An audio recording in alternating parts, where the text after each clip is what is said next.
Monsieur le député, pour votre intervention. Maintenant, je suis prête à céder la parole à Madame la députée de Verdun. Merci, Madame la Présidente. Je vais commencer par vous dire bon vendredi, 28 mars. Il est minuit et 3. Nous venons même de voir, je salue les pages qui sont venues changer la date au Salon Rouge, parce que ça fait... On vient de passer à la deuxième journée de ces débats-là que nous avons débuté hier. Quand même impressionnant. J'écoutais, je salue le député du troisième groupe d'opposition, le député de Matane-Matapédia, qui disait que c'est quand même extrêmement impressionnant qu'on mobilise l'ensemble de l'Assemblée nationale pour ce débat. Un débat qui ne devrait pas avoir lieu comme ça, qui ne devrait pas avoir lieu en bâillon. Ce qu'on vit ce soir, c'est un empiètement flagrant du champ d'autonomie des municipalités. Ce qu'on fait ce soir, c'est créer un précédent. Ce qu'elle a fait la CAQ ce soir, c'est aller à l'encontre d'une étude du BAP. Puis, Madame la Présidente, je veux beaucoup vous parler du BAP, puis je vais beaucoup parler de ce qu'on fait ce soir en n'est pas écoutant la science. Vous savez, Madame la Présidente, j'ai passé beaucoup d'années d'études en ce qui concerne les évaluations environnementales, les impacts de ce type de décisions. Je me suis penchée même sur comment le BAP fonctionne et, entre autres, bien comprendre les effets environnementaux dont le BAP fait référence. Et je vais, sans me faire plaisir, les détailler, parce que je pense qu'on a le temps ce soir de bien comprendre les recommandations du BAP concernant les sites d'Establex, les sites pour la cellule 6 d'Establex. Je le disais, ce soir, ce qu'on voit, c'est un empiètement aussi aux compétences municipales. Mes collègues avant moi, ma collègue de Sherbrooke, elle a en parlé en long et en large. Comment faire ces baillons-là pour donner ces sites à Establex va en contre. En fait, on empiète sur les compétences municipales.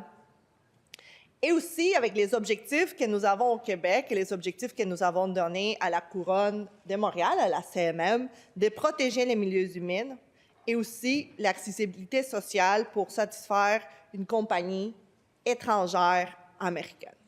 Nous sommes en pleine guerre tarifaire avec les États-Unis. Nous sommes, en fait, j'entendais la CAQ nous dire à quel point il faut se tenir debout face aux Américains. Mais ce soir, la CAQ met le Parlement, il veut mettre le Parlement à genoux devant cette entreprise parce qu'on leur donne une procédure spéciale ce soir, juste pour eux, sur mesure, pour être capable d'aller de l'avant avec ces projets de loi qui ne tiennent pas la route.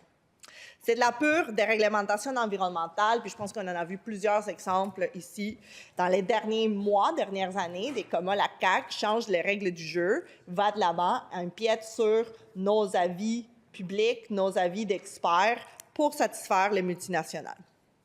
Et je vais revenir là-dessus.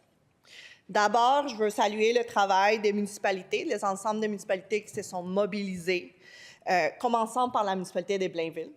La mairesse de Blainville qui a su pas seulement nous influencer ici, mais aussi mobiliser le Québec, de faire connaître leur réalité. Puis, j'ai le goût de commencer par citer une lettre qui était adressée à Monsieur le Premier ministre, signée par Mme Lisa Poulin, qui est la mairesse de Blainville, et je cite, « Ces projets de loi ne répondent qu'à une chose, la volonté d'une entreprise américaine de mettre la main sur un territoire public au profit d'intérêts privés et étrangers. » Ça résume exactement ce que le projet de loi 93, cette loi concernant notamment le transfert des propriétés d'immeubles de la ville de Blainville, va venir faire.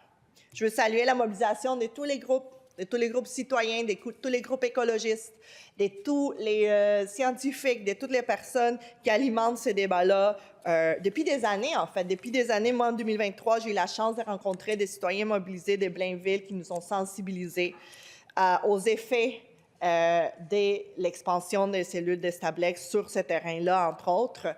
Donc, je veux les saluer pour leurs efforts qui sont continus, qui sont là, entre autres, ce soir et que je sais qu'ils nous écoutent.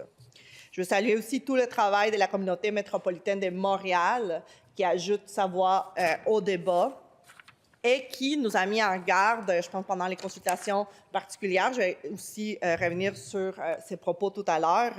Et que même, en fait, tout dernièrement, le 17 mars 2025, ils ont fait une menace des contestations judiciaires parce que, considérant la volonté du gouvernement d'adopter le projet de loi 93 rapidement et les risques de voir des travaux autorisés pendant la période de nidification des oiseaux migrateurs, la CMM et la Ville de Blainville ont informé déjà lundi le procureur général du Québec de leur intention de déposer à la Cour supérieure une demande de sursis d'application de la loi afin de contester sa légalité et sa constitutionnalité. Pourquoi je le mets d'entrée de jeu?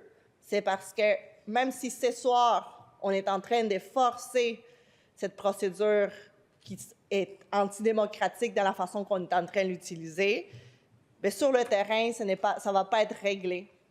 Les municipalités vont continuer à se battre, puis je salue cette intention-là. Ils vont sûrement amener ça à la Cour supérieure, puis je salue cette intention, parce que je pense que ce soir, on est en train d'aller tellement contre leur pouvoir et leur autonomie qu'ils vont avoir raison de se battre devant les tribunaux. Ce soir, je vais dire ces petits matins, là, parce que je pense, rendu à minuit et quelques, on est déjà rendu à vendredi, comme je vous disais.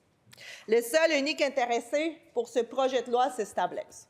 Le seul organisme, le seul groupe qui nous a dit qui est intéressé, c'est Stablex. Et la CAQ est devenue le porte-voix de Stablex ce soir. Le porte-voix, voire le porte-parole, le lobbyiste principal de Stablex.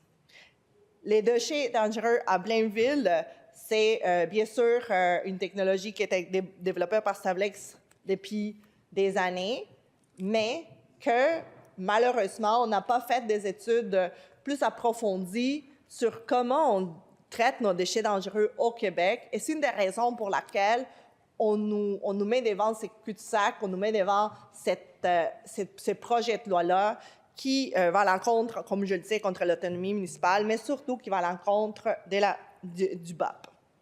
Donc, je vais commencer par résumer un peu le principe. Donc, qu'est-ce qu'il veut faire ce projet de loi? Ce qui nous dit l'objectif principal, c'est donc le transfert à l'État de la propriété d'un immeuble situé dans la ville de Blainville. Ce transfert dit permettre l'aménagement et l'exploitation d'un lieu qui va servir d'un dépôt définitif de matières dangereuses résiduelles. Puis, ceci sous l'autorité du ministère des Ressources naturelles et de la Faune et lui conférer le pouvoir d'octroyer aux conditions qu'il estime justifier tous les droits immobiliers requis. De notre côté, c'est qu'on voit avec ce projet de loi, puis je vais prendre le temps, en fait, de rentrer sur la question écologique, c'est que nous sommes en train de bypasser, de laisser de côté, d'ignorer complètement l'avis de notre bureau d'audience publique en environnement. Et l'objectif pour qu'on a créé ce bureau d'audience publique, c'est de protéger nos citoyens, de protéger nos milieux naturels. Le bureau d'audience publique en environnement, c'est un organisme qui est indépendant au Québec et dont la mission est d'éclairer la prise de décision. La mission du BAP, là, c'est que tout le monde ici, on soit informé avant de voter, qu'on sache c'est quoi les effets écologiques et sociaux des projets comme celui de Stablex, l'agrandissement de Stablex, et que le BAP a pour rôle, d'informer et de consulter la population sur des projets qui sont susceptibles d'avoir des impacts environnementaux, afin de favoriser, puis je le disais dans le débat précédent, l'importance ici, là, c'est autant la transparence que la participation citoyenne. Donc, la transparence, c'est d'être capable de nous fournir l'ensemble des données. Donc, aller au-delà de ce que la compagnie peut nous dire, n'est pas juste écouter un côté. Et c'est ça dont il nous manque de plus en plus. Puis je vais revenir parce que j'ai lu certaines études qui ont été présentées autant au BAP qu'en commission, qui nous disent qu'il nous manque tellement de données, il nous manque tellement d'informations pour être capable de se pencher sur cette question. Puis le deuxième aspect, c'est la participation citoyenne, c'est-à-dire encourager et écouter ce que nos citoyens ont à dire et respecter ça. Parce que quand on le fait pas, on est en train d'aller contre le principe, cette dite acceptabilité sociale. Puis je nous rappelle, là, j'ai eu la chance de débattre d'acceptabilité sociale lors de l'étude du projet de loi sur les mines avec la ministre des Ressources naturelles. Elle nous le disait, puis nous le répétait, à quel point ces principes-là étaient importants pour le gouvernement, à quel point ces principes-là étaient essentiels. Mais ce soir, avec les baillons, la CAQ est en train complètement de bafouer ces principes, qui est central lorsqu'on veut faire n'importe quel type de développement. Le BAP, ce qui a fait les derniers mois, c'est, en fait, lorsqu'on lui a donné le mandat, c'est de tenir des audiences publiques, organiser des consultations sur ce projet majeur. Ils ont analysé l'impact environnemental, ils ont examiné les documents, les études déposées par les promoteurs, par les ministères, pour évaluer les effets possibles du projet. Il y a eu des rapports, des recommandations qui ont été rédigés après les audiences. Le BAP, ce qu'il fait, c'est en remettant ces rapports-là au ministère de l'Environnement, inclut toutes les préoccupations qui sont soulevées ainsi que son analyse. Mais malheureusement, parce qu'on va se le dire, le BAP demeure un organe qui est informatif, qui nous donne l'information. Cependant, il n'y a pas ce pouvoir de décision. Et ça, c'est je vous dis, là, c'est un grand un manque, en fait, qu'on a dans notre réglementation environnementale parce qu'on a un organe qui a tellement de pouvoir, qui a tellement de possibilités en termes de consultation publique et d'information, mais il manque un peu de pouvoir décisionnel et d'influence. Et c'est à cause, entre autres, de ça que ce soir, on voit des procédures comme celle que la CAQ est en train de faire pour avancer sur un projet qui n'a pas d'acceptabilité sociale et qui n'a pas d'acceptabilité, surtout environnementale.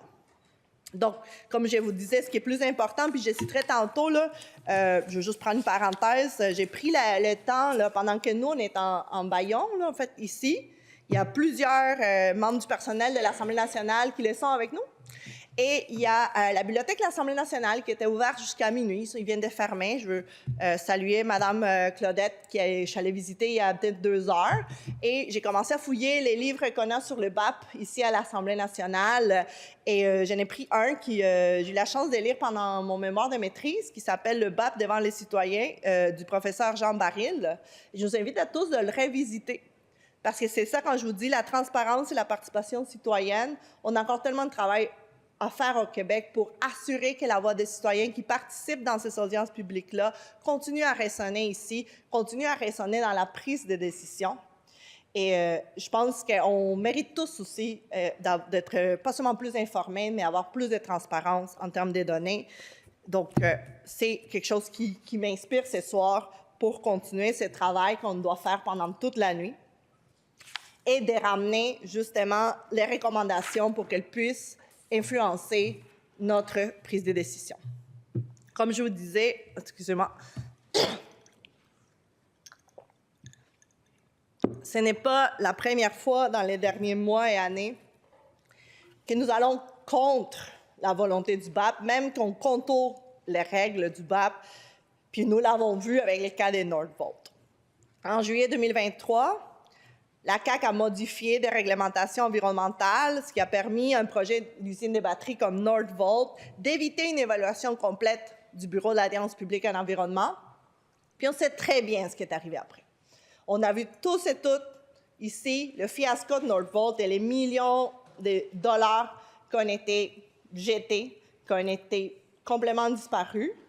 Et on a tendance, en fait, la CAQ nous pousse pour qu'on change, on déréglemente pour ce type de multinationales, pour dans le cas de Nordvolt, pour éviter une évaluation complète du BAP. Et là, maintenant, dans le cas des Stablex, pour complètement ignorer l'avis de ces consultations publiques-là.